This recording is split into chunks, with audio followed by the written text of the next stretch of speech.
Historicamente, as crianças brincavam na rua. Ficaram lá fora sem estrutura, sem adulto no pescoço, se virando, correndo, caindo, negociando com os outros, se entediando, inventando coisas para fazer com esse tédio. E isso é um padrão histórico do desenvolvimento infantil por milênios. E na rua, obviamente, se traduz para qualquer contexto não urbano também. Estou dizendo que rua, quando eu digo rua, me refiro a brincar fora de casa. No começo do século XX, criança de 5, 10 anos ficava numa média de 4 horas para lá, pra fora de casa, né, ao ar livre. Hoje a média caiu para 1 hora. Mas antes que alguém fale, mas pode ser outros fatores. Sim, pode. A percepção dos pais de que a rua não é segura aumentou, os brinquedos ficaram mais baratos e mais atraentes, a casa ficou mais confortável. Isso tudo contribui. Não estou dizendo que a tela foi a causa direta dessa queda. O que eu estou dizendo é que as 2 coisas aconteceram juntas. Tela aumentou, tempo lá fora diminuiu. E essa perda de tempo ao ar livre tem consequências que a gente não está discutindo o suficiente. Esse é o ponto que eu estou querendo levantar. Os professores, quando eles estão discutindo o uso de tela na escola, e a gente vai falar mais tarde sobre o CDC, que é o órgão aqui dos Estados Unidos que determina ah, esse tipo, né, de sugestão para a população, as discussões são sobre o que é o conteúdo da tela. E o meu argumento aqui é que a gente não está pensando no conceito da tela em si. Você reduzir a realidade do aprendizado, da convivência, da experiência da escola a uma tela. É isso que eu estou tentando martelar aqui. Porque o que a criança faz quando está lá fora é extremamente importante. Ao desenvolvimento motor grosso, desenvolvimento motor fino, a socialização não mediada, regulação emocional, criatividade não estruturada, tudo isso acontece na rua. E tudo isso está sendo deslocado por algo que cabe na palma da nossa mão. Então tá, vamos para o conteúdo científico. Primeiro, desenvolvimento cerebral. Esse estudo, por exemplo, né, que foi divulgado na JAMA Pediatrics, eu achei bastante interessante, porque ele foi um dos poucos que eu achei que fala sobre o impacto da matéria branca, né, no cérebro, na massa branca. Massa branca é basicamente a rede de conexões entre as regiões do cérebro. É tipo um sistema de cabos. Quando esse sistema de cabos está bem desenvolvido, as diferentes partes do cérebro se comunicam bem. Quando ele está comprometido, você sente isso principalmente nas regiões responsáveis por linguagem e função executiva. Nota que eu uso a palavra correlaciona de propósito. Na ciência, você não pode simplesmente dizer a tela causou isso. Para você provar a causalidade, você precisa de um experimento controlado. Um grupo que usa a tela e um grupo que não usa. Mesmas condições para todo mundo durante um tempo longo. Isso é muito difícil para fazer com crianças por razões éticas óbvias. Então, o que a gente tem são estudos que mostram que as 2 coisas acontecem juntas. Mais tela, menos integridade na matéria branca. O que é já por si um sinal de alerta sério. Isso não é um talvez, isso é um bagulho que aparece de forma consistente em vários estudos. Nas regiões de linguagem e função executiva, que é exatamente onde você quer que o cérebro da criança esteja se desenvolvendo bem. Segundo ponto, os efeitos nos neurotransmissores. Estudos em animais mostram que a exposição a telas altera os níveis de dopamina e GABA. Resumindo bem, para o vídeo não ficar uma aula de neurotransmissores, que eu acho muito interessante e recomendo olhar mais para fundo. GABA é o neurotransmissor do relaxamento, da calma. Dopamina é o de prazer e da recompensa. A tela mexe com os dois. Isso tem uma consequência direta, que eu acho que é uma das mais importantes desse estudo inteiro, a tolerância ao tédio. Eu vou falar sobre isso com calma, porque é fundamental. O tédio não é o inimigo, o tédio é um mecanismo. Quando você está entediado, seu cérebro cria uma pressão interna para você fazer alguma coisa. Para você inventar, criar, explorar, se mover. Toda a criatividade começa no tédio. É assim que funciona biologicamente e a tela elimina o tédio na hora. Você nunca precisa sentar com desconforto se não tem nada a fazer, porque você sempre tem alguma coisa na tela. O problema é que você precisa aprender a tolerar o tédio. Isso é uma habilidade que se desenvolve. E as crianças que nasceram depois dos anos 2010, 2015, quando o tablet e o celular se tornaram mais acessíveis e populares, essas crianças têm relação com o tédio completamente diferente das gerações anteriores. Nós, adultos que crescemos antes disso, fomos forçados a lidar com o tédio. Não tinha outra opção. A gente desenvolveu isso. Não é julgamento dos pais. Eu entendo o lado. Pais trabalhando o dia inteiro, se fudendo lá para pagar as contas, lidando com o estresse no trabalho, qualquer outra complicação da vida adulta, exausto no fim do dia ou o tempo todo. Não vai dar tela para dar uma ajudada, né? Às vezes é até melhor a criança ficar na tela do que levar chinelada ou o ambiente virar um inferno, porque a criança não tá levando os pais à loucura, né? E não é a criança. O estresse da vida adulta não é culpa da criança. Mas um adulto desregulado, sobrecarregado, não vai ter atenção com calma para doar para a criança o tempo todo, né? Alguns têm mais, outros têm menos, mas a constante exigência da atenção que a criança exige, né, é uma treta forte para o adulto que já está desregulado, desgastado, conseguir lidar de maneira exemplar. A mãe solteira, então, 2 filhos, 3 filhos, fazendo comida, trabalhando, se virando, como que você vai exigir que ela não use a tela, né, que ela não dê tela para a criança? É um esforço gigantesco. Mas o efeito existe, independente da intenção. O que eu estou promovendo aqui é que a gente se informe para tomar decisões conscientes. A Diana, o relógio biológico. O seu corpo tem um sistema interno que controla quando você dorme, quando você acorda. Esse sistema é regulado, entre outras coisas, pela luz. A melatonina, que é o hormônio do sono, começa a ser produzido quando o ambiente escurece. É assim que o seu cérebro sabe que o dia acabou e que é hora de dormir. A tela emite luz. À noite, essa luz confunde o cérebro e suprime a produção de melatonina. Resultado: a criança demora mais para dormir, dorme menos, a qualidade do sono piora. Para a criança, isso é grave. O sono não é só descanso. O sono é onde o cérebro consolida o aprendizado do dia. É onde acontece a recuperação física, a regulação emocional, o crescimento. Criança com sono ruim cronicamente é uma criança com desenvolvimento comprometido. E a criança com tela depois das 8 da noite, quase certeza vai ter um sono comprometido. Quarto, resposta ao estresse. Estudos mostram que o uso elevado de tela está associado a níveis mais altos de cortisol, que é um hormônio do estresse. Isso é exacerbado em crianças que já estão em situações vulneráveis. Estresse familiar, instabilidade, falta de suporte. Nessas crianças, o sistema nervoso já está acelerado. A tela, em vez de funcionar como um descanso, amplifica o estado de alerta. Quinto, o que acontece na prática em termos de comportamento e cognição? O uso de tela de 2 horas por dia ou mais durante a primeira infância, né, de 0 a 5 anos, está associado a atraso na aquisição de linguagem. A criança demora mais para falar, para formar frases, para expandir vocabulário. Redução do QI médio, isso aparece em vários estudos. Problemas comportamentais, incluindo sintomas de TDAH e desregulação emocional. Piores habilidades sociais e menor capacidade de autorregulação, né, de autocontrole. E uma nota aqui, né? 2 horas era o limite que o CDC, que é o órgão de saúde pública dos Estados Unidos, recomendava até antes da pandemia. Aí veio o Covid e tudo foi para a tela. E eles suavizaram o critério. Mas os estudos não sumiram. O que mudou foi a recomendação pública, não a evidência. Um dos pontos que eu aprendi nessa pesquisa foi, que eu acho que é um dos mais relevantes para a vida real, é a tolerância ao não agora.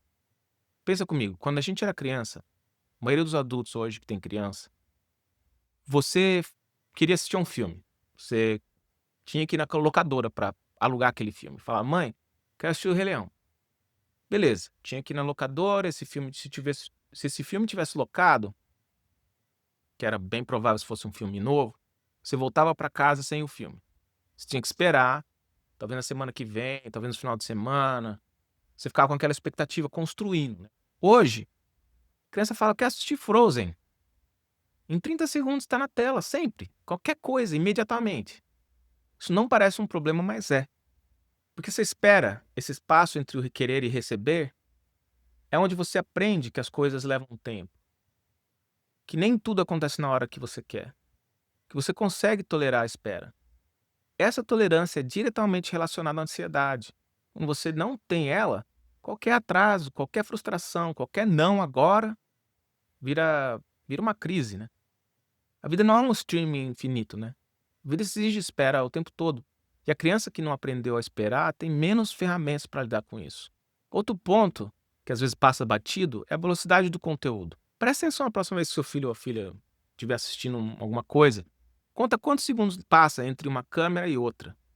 Em programas infantis isso é frenético. É uma troca constante de ângulo, de cena, de estímulo e isso não é por acaso. Conteúdo infantil é feito assim porque o nosso sistema nervoso está acostumado com um nível alto de estimulação.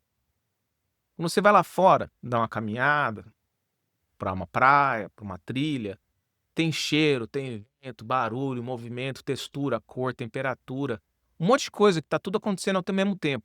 É uma estimulação riquíssima, constante, natural, onde o seu corpo inteiro e o seu sistema nervoso está integrado com o ambiente. O programa de TV tenta simular isso numa tela plana.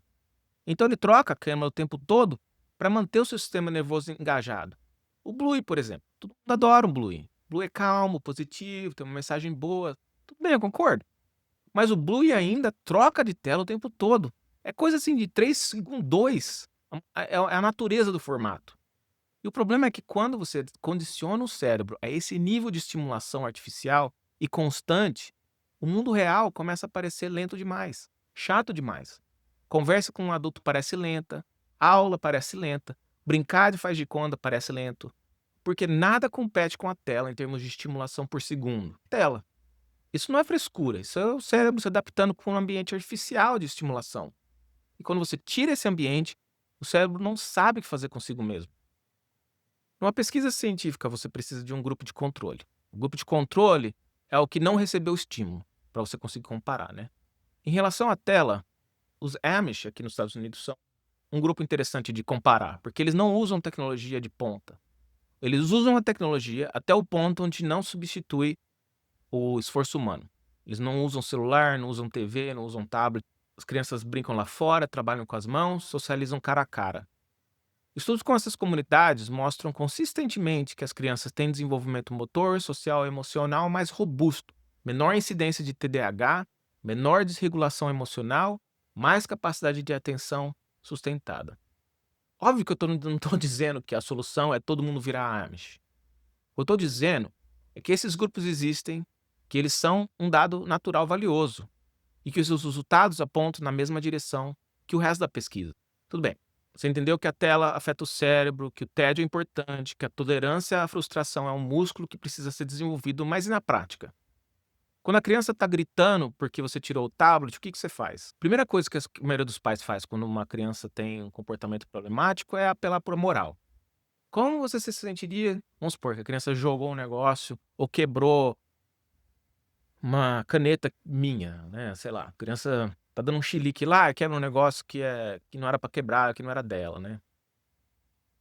Se você não tá querendo dar porrada na criança, a apelação moral vai ser tipo: "Nossa, como que você se sentiria se eu pegasse um negócio seu e quebrasse, né?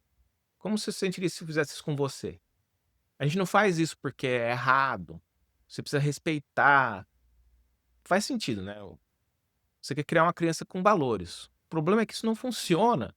Não porque a criança não seja má ou não ligue para você ou não dá a mínima, né? Não funciona porque ela literalmente não tem um aparato cognitivo para processar esse tipo de argumento ainda. O raciocínio moral abstrato, aquele que envolve perspectiva do outro, empatia cognitiva, relação entre causa e consequência a longo prazo, começa a se desenvolver de verdade nos 9, 10, 11 anos. Antes disso, você pode fazer esse discurso a vida toda, que o efeito vai ser mínimo. A criança vai balançar a cabeça, vai falar: "Tá bom, mãe", e vai fazer de novo amanhã.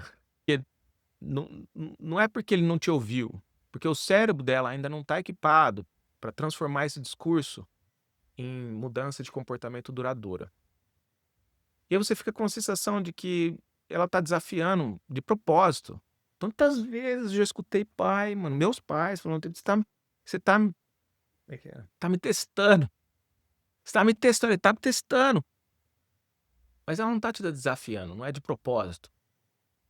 Não é que é má criação, que a criança tá falhando. E o ciclo se instala, você palestra, ela não muda, Você aumenta a intensidade, ela ainda não muda, fica todo mundo frustrado.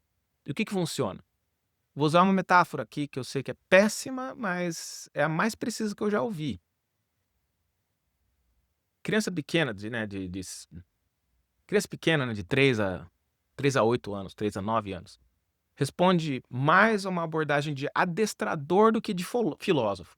Antes que você me cancele, não é que a criança seja cachorro, é que o aprendizado nessa fase é mais concreto, imediato, baseado em padrões, do que em raciocínio abstrato.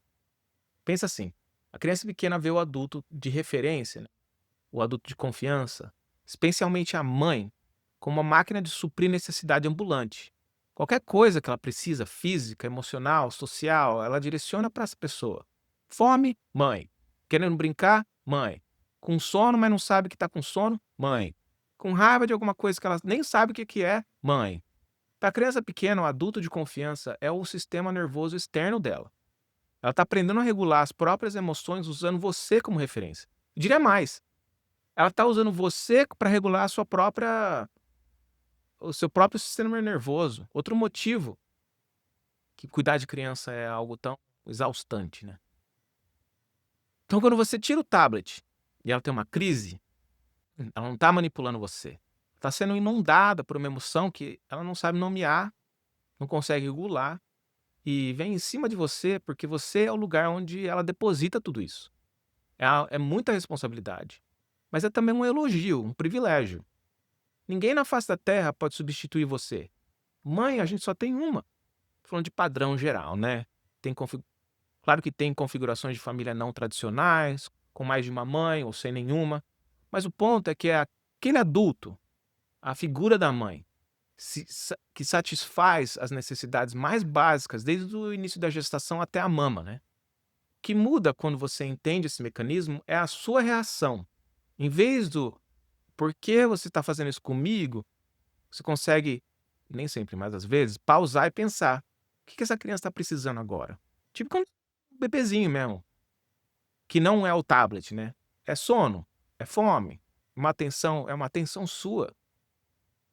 Às vezes é a transição, que é difícil para muita gente, especialmente para criança pequena, né? Tá chegando da escola ou precisa parar de assistir televisão e ir tomar banho, ou precisa parar de brincar com alguém e precisa ir fazer lição de casa, ou enfim, transições é um outro assunto que eu vou abordar em outros vídeos, porque é muito importante também. Na prática, tem 3 coisas que funcionam com criança até uns 8, 9 anos. Não tira o tablet de repente, do nada. Tipo, sei lá, você tá falando com a criança tá distraída com o tablet e ela fala uma merda que você não queria, não gostou de escutar, e você vai lá e tira como, punição. Ou você não dá um aviso pra criança, você tá de saco cheio porque a criança ficou lá, você já tá ficando tarde pra sair, você tá tentando ou comer, ou tomar banho, ou seja lá o que que for, que você precisa que ela faça, e ela tá distraída com o tablet. Aí você vai lá e tira, né, de uma forma bem agressiva. O que funciona na prática é uma transição, não tira o tablet de repente. Daqui a 5 minutos a gente vai parar, fala pra criança, né. Dá para ela se preparar para a mudança. E mudança não é fácil, não é da noite para o dia que vai dar certo. Mas tenta. Começa a dar um alerta, né? Você preparar essa mudança. E quem detém o controle do acesso é você, não a criança. Se for preciso, desliga o Wi-Fi. Consistência acima de tudo. Isso é o mais difícil, mas é o mais importante. É que nem dieta. Não pode escolher qualquer dieta, todas elas funcionam. O importante é a dieta que vai funcionar para você, né? Que você vai conseguir ficar na dieta. A criança pende pelo padrão e não pelo discurso. Às vezes você cede, às vezes não, o comportamento persiste porque ela aprendeu que persistência funciona. Observe o que especificamente não funcionou e ajusta. Tenta de novo. É exatamente o que um pesquisador praticante faz. Você não desiste depois de uma tentativa. Você mede, reflete e itera. Antes de concluir, deixa eu ser justo aqui. Tela não é demônio. Tem muito programa de TV que foi incrível. TV Cultura, Castelo rá tim Vila Sésamo, PBS aqui nos Estados Unidos. Muita gente aprendeu muita coisa de qualidade com conteúdo audiovisual. Dentro da sala de aula, dependendo da idade e de como é usado, a tela pode ser uma ferramenta pedagógica poderosa. Pedagogia multimodal, que é você alternar entre diferentes formatos para ensinar audiovisual, leitura, escrita, mão na massa, lá fora, é uma das formas mais eficazes que existe. A tela pode ser parte disso. A questão não é tela zero, a questão é qual a idade certa para introduzir, qual o contexto, qual a quantidade, quem está no controle, a criança ou o adulto. Evidentemente que os custos são maiores do que os benefícios quando o uso não é supervisionado e intencional. Vamos terminar com uma reflexão pessoal aqui, que talvez vire até minha tese de doutorado. A gente bota a criança numa sala de aula por 6 horas por dia, 5 horas. Se ela tiver sorte de sair lá fora porque não tá chovendo, porque não tá muito calor, porque não, né? Sala fechada, luz artificial, ficando parada, observando o conteúdo, isso já é por si questionável do ponto de vista do desenvolvimento. A evolução do ser humano não foi feita assim. A criança foi feita para se mover, interagir, explorar, negociar com o mundo. Aprendizado, melhor aprendizado é você faz brincando. Aí, em cima disso, a gente adiciona tela o dia inteiro dentro dessa mesma sala. Você tira o último pedaço de estímulo natural da criança que poderia ter, o professor, os colegas, o quadro, substitui por uma tela. Ao mesmo tempo, o foco da escola, que é quase exclusivamente acadêmico, pelo menos em teoria, né? Matemática, leitura, ciências, é tudo importante. Não estou dizendo que não é. Mas o desenvolvimento da inteligência emocional, da inteligência social, fica em segundo, terceiro plano, nem é desenvolvida. A minha teoria é de que a gente devia intervir, a gente devia inverter isso. O desenvolvimento emocional e social devia ser o centro, porque a criança que sabe lidar com a própria emoção, que sabe se comunicar, que sabe negociar conflito, que consegue tolerar frustração, é uma criança que aprende qualquer conteúdo acadêmico com muito mais facilidade. A base é emocional e social. O acadêmico vem em cima dessa base. O que a gente está fazendo hoje é colocar o acadêmico em cima de uma fundação instável. E aí a gente fica surpreso quando o negócio não fica em pé. A tela não é a causa disso tudo, mas ela contribui. Porque ela retira o tempo e o espaço onde o desenvolvimento emocional e social acontece naturalmente, que é a criança brincando, negociando, se entendendo, se entediando, criando, se frustrando e aprendendo a lidar com isso tudo, né? Isso que é o que eu encontrei, isso é o que eu acho. O link para o artigo está na descrição e, como meu pai sempre dizia, na dúvida, faça o que deve ser feito.